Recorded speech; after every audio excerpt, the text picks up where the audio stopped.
Boxing fans and experts love to say that they want better fights, better matchups, cries for fighters to step up, take risks, face real challenges, a lot of than ever.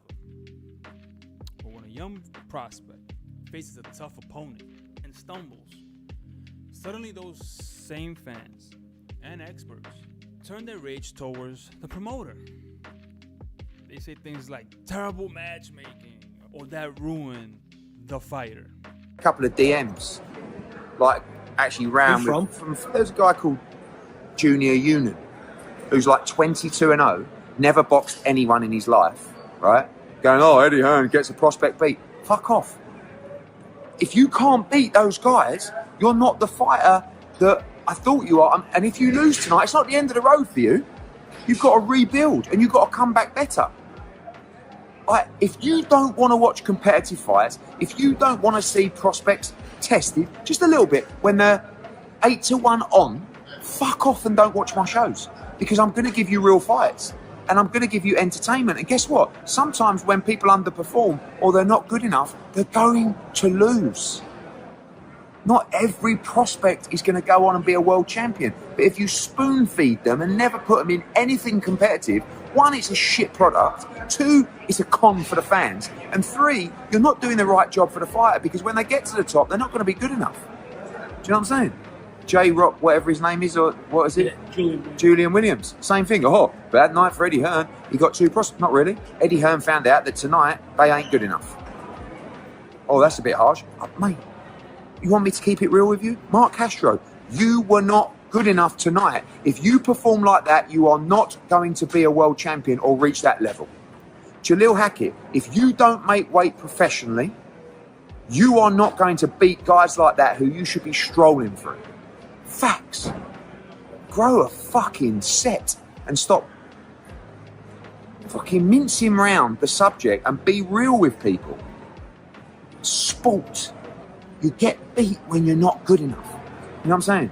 You don't just make matchups that are shit where you can't lose. It's shit. It's shit for the sport. It's shit for the prospect. Got a new world champion tonight. Exactly. Richard, Talk about that. You know, people will say, oh, Mark Castro got, what about Richardson Hitchens? Yeah. Who we took, Story. was out on the fucking street after Mayweather Promotions wouldn't give him a fight.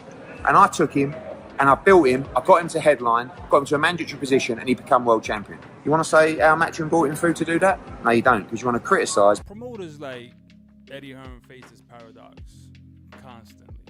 They match their rising stars against tougher competition to develop them, to weed out the hype from the real talent.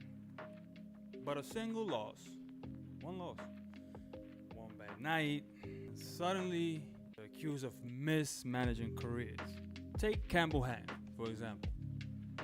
When he lost to James Flint, many fans questioned the matchmaking and whether he was being pushed too hard.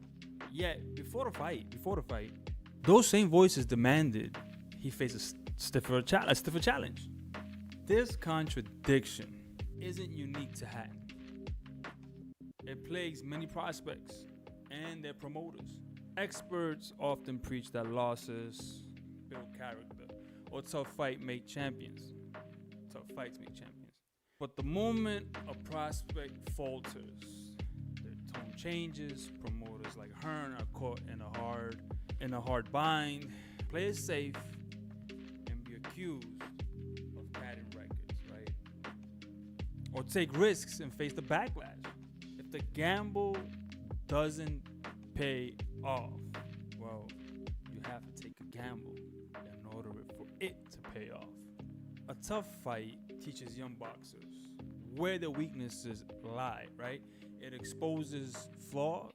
They can correct those flaws early when they're caught at that time, right? Rather than facing the brutal reality when the stakes are higher. Many people say this about Berlanga, right? Not every prospect becomes a world champion. No, it doesn't happen that way. Early challenges help determine who has the grit to succeed at the highest levels. Some of the greatest fighters, like Canelo Alvarez, Manny Pacquiao, suffered early losses. Pacquiao got knocked out way early in his career. Those experiences made them stronger, smarter, and more durable. Some even give credit to the Canelo we see today to Floyd Mayweather for the schooling he gave Canelo Alvarez so early on. Boxing history proves, beyond a shadow of a doubt, that a loss is in the end, right? It can be the beginning of a real career, a real future, unforged through adversity. Yet in today's social media era, pressure, stay unbeaten can derail a fighter's development. And that's where we are. Promoters are tasked with balancing risk and reward. But when fans call for real fights and then criticize the results, it reveals a double standard.